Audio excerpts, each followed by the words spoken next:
Hi guys, তো মাম্মামকে সকালবেলা উঠে একটুখানি দুধ খাওয়াচ্ছি মুড়ি গুঁড়ো দিয়ে। এই জন্য দুধটা ভালো করে একটু ঠান্ডা করে নিচ্ছি।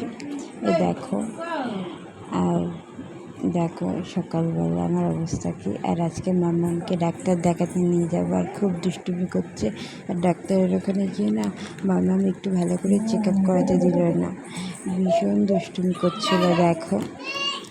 আর এই আমি মাম্মাম আর মামা বসে রয়েছে।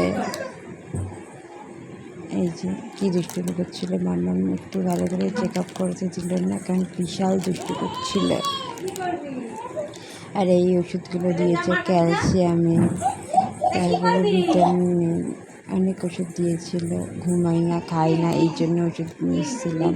মাম্মামি একদম খেতে চায় না, ঘুমাতে চায় না, কিচ্ছু করতে চায় না, এই জন্য। আর অনেক দিনের একটু চাউমিন খেতে ইচ্ছা করছিলো, তাই বাবা আজকে বলে একটু চাউমিন আনতে। তো চলো আজকে মতো টাটা, বাই বাই।